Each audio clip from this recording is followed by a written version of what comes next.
Hello, you are watching Ruslan Bailov's channel, and this is the daily review of the Ukrainian front. So friends, today's episode won't be the most positive one. I don't like bad news, though of course no one does. But today we have not only good news, but also some bad news. And you know, I don't like dragging things out, so let's start right away with the bad news. The armed forces of Ukraine have achieved a number of successes. The first success, confirmed by footage from objective control, happened in the south of Donetsk region. Here, near the village of Andreevka Klevtsovo, also known by another name you may have heard, the village of Iskra. A few days ago, I told you in one of my reports how the fighters from the Vostok group managed to take the village under their control, and there were video confirmations, flags raised in different parts of the settlement. But as you can see now, this control was not stable, because the AFU managed to counterattack and regain part of the village. And this was also confirmed by objective control footage, not just their usual unverified claims. This time, they also showed videos with Ukrainian flags. Of course, this won't last long. The frontline configuration here is such that the village is blocked from two sides, and the AFU won't be able to expand further. I'm more than sure that in a few days, Russian fighters will push them back across the river. However, this highlights a recurring issue with the Vostok group. They often declare success before fully securing control. For comparison, look at how the center group operates. They only announce the capture of a settlement when not only have they taken it, but also advanced another kilometer or two beyond it. In other words, when it's guaranteed that the AFU won't be able to recapture it in a counterattack. That's when they say, "We've taken the settlement." The Vostok group has a different style. They announce it immediately, which sometimes leads to these situations. A counterattack follows, and a village captured a few days ago is no longer held. The second problematic sector is, of course, the Dobropillya breakthrough.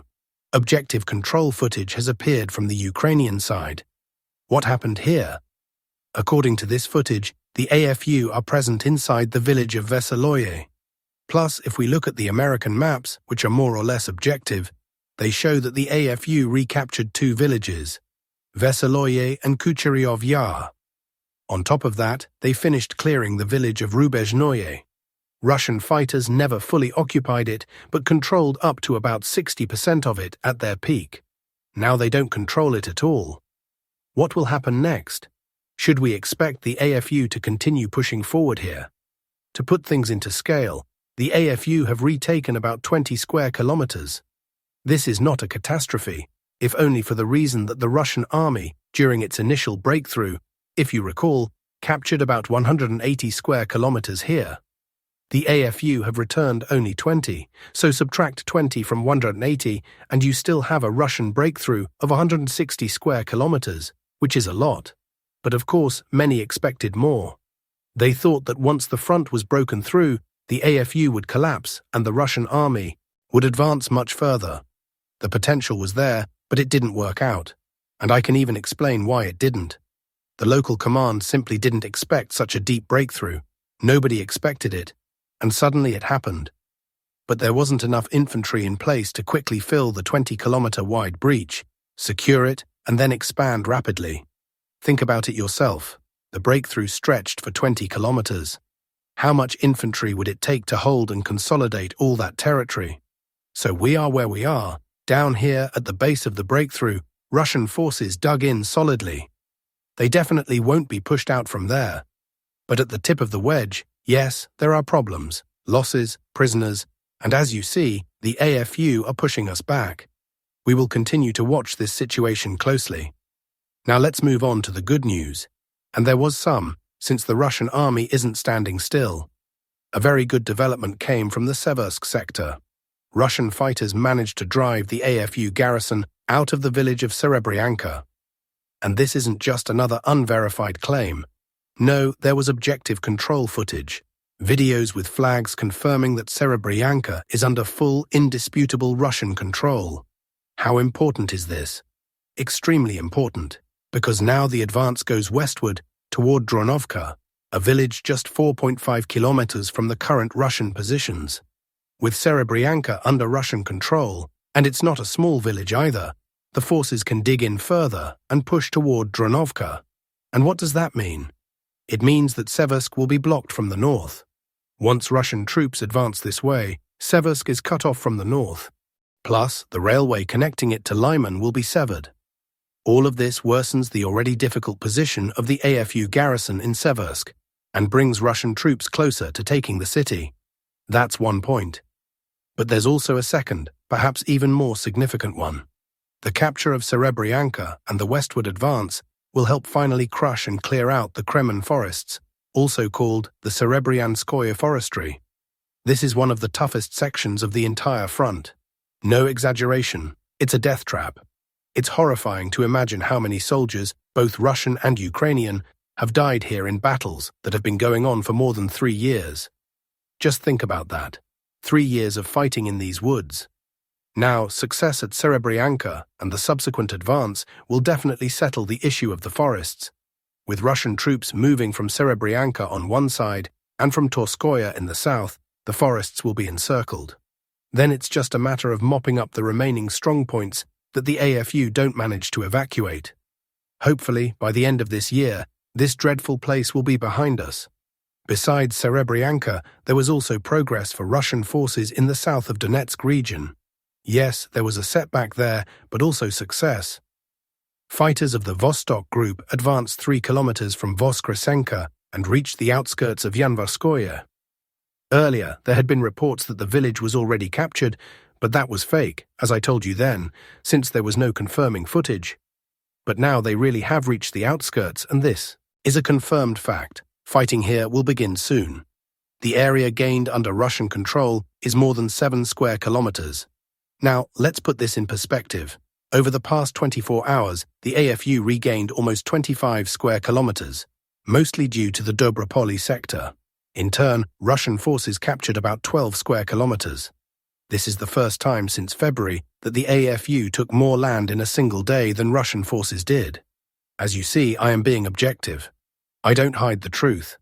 Because I respect you, my subscribers, and I believe you deserve to know the full truth about what's happening on the front, even if it's sad or unpleasant. So that's all for the frontline situation today. Now let's turn to the political front. Leaks are appearing in the media about the ongoing negotiations. Putin has demanded guarantees that the Russian language will once again be recognized as an official language in Ukraine, as well as security guarantees for Russian Orthodox churches. In addition, Trump has held phone conversations with European leaders and Zelensky. Trump effectively laid down a conditional ultimatum.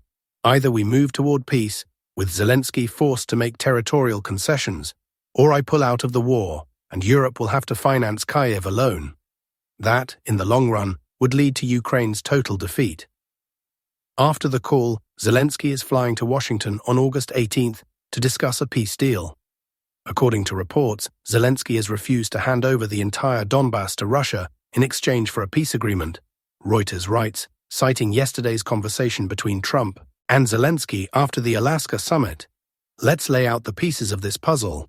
Europe is bluffing when it says it will support Kyiv until victory. Trump knows there will be no victory, that it will all end in collapse. Trump and Russia both know that Europe cannot afford to sustain Ukraine on its own. At the same time, the globalists are convinced that Trump is bluffing when he threatens to withdraw from the Ukrainian crisis if negotiations fail. Meanwhile, the Kremlin knows that China is more important to the Americans than Ukraine, and that all threats of new sanctions are just bluff. Everyone understands that in such a case, China and Russia will draw closer, and China will grow stronger, something that terrifies the Western elite. The Kremlin knows the globalists can no longer impose serious sanctions. Each new sanctions package is just a show for the media. Moscow also knows that the globalists' position is weakening and that within the next 3 years they could completely lose control over Europe and Britain. Their entire clan could then be gradually removed. Their only chance is to escalate and expand the confrontation with Russia. But without the US, they cannot execute this plan. Therefore, they need to drag out the war in Ukraine at least until the US elections. Ideally until November 2026. It doesn't matter that by then, Russia may control 3 times more territory than it does now. What matters is that the war continues, while Trump abandons the Zelensky regime. Achieving peace under such circumstances is very difficult, but still possible. We will keep watching. Ukraine's defeat is shaped by the renewed Trump-Putin formula, where a ceasefire is no longer the focus of the peace track. Instead, the core condition becomes ending the war under a memorandum. Remember, the Kremlin initially insisted on a memorandum, while Yermak simply stalled, hoping for new sanctions on Russia. Now the situation has returned to its original positions, but in a different configuration, so the Ukrainian negotiation track is unfolding exactly as we've said many times, according to the legitimate residents' Telegram channel. Trump is satisfied with the meeting.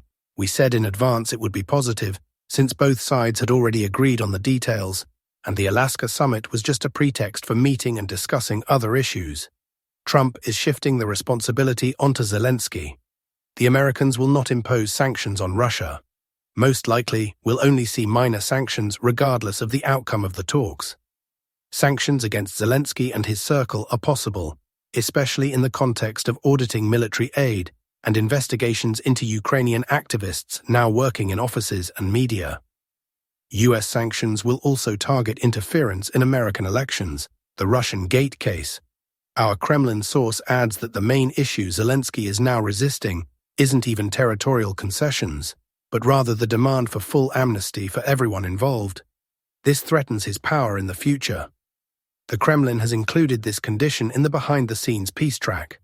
For the Arab audience, it is important that the unpredictability of leaders can turn into both a risk and a resource for unexpected diplomatic decisions. Other media focused on symbolism. The Guardian noted the rare episode when Putin sat in the US presidential limousine, which in itself became a high-level diplomatic gesture. Politico interpreted these images as a triumph for Moscow, which could cause concern in Ukraine and among European partners. Visual symbols of the leader's smiles and the inscription calling for peace in the background were interpreted as Trump's attempt to present the summit as a success, even in the absence of concrete decisions. American CNN paid attention to the details of the negotiation process. Trump did not leave the meeting early, as he had promised in case of failure, which indirectly indicated that he considered the dialogue productive. At the same time, Sky News and Zeit emphasized the limitations of what was achieved. The sides outlined progress, but there are still no explicit agreements on Ukraine. In Asian and European publications, rhetoric ranges from cautious optimism to criticism. Vietnamese Verne Express saw the summit as a major breakthrough, while Le Figaro reminded that real agreements are still lacking. Germany's Focus highlighted the fact that Trump behaved more like a guest, which is unusual for the American president's style and shows respect for the Russian leader. Thus, interpretations oscillate between recognition of Moscow's success, cautious anticipation in Europe, and Washington's attempts to portray the talks as a pragmatic step. Collectively, this creates a complex diplomatic landscape. For Russia, the meeting has already become a symbolic success. For Europe, a source of anxious expectations. And for the United States, a chance to present its president as a leader, capable of negotiating even with the most difficult opponents. The world saw that the supposed isolation of Russia has in fact failed, and the key to future conflict resolution now depends on how far the US and Russia are ready to synchronize their interests, leaving Europe only the role of observer. The main manipulation currently coming from the West concerns one of the key points of the peace settlement, so-called security guarantees for Ukraine, according to Military Chronicle. American media reported that Trump discussed with the EU an option similar to NATO's Article 5. In practice, this would mean without NATO states formally, but still with reliance on the US and Europeans, and therefore on NATO's entire infrastructure. Such is the metamorphosis. Nowhere is it directly stated who and how will provide these guarantees. But it is already quite obvious that if this option is pushed through, it will mean either American troops on the ground or constant arms supplies, or another coalition of the willing, rebranded nicely so that the responsibility formally rests on them. Any of these variants amounts to direct NATO involvement in Ukraine without the legal procedure. They would simply come in and provide security. And why? Because Ukraine itself cannot do this, which in principle suits Russia, since demilitarization is one of its goals. It seems that neither Witkoff, nor Kellogg, nor the other figures including NATO leadership understood Putin's warnings, and are trying to push through an outright ploy so that in one form or another, foreign troops could enter Ukraine.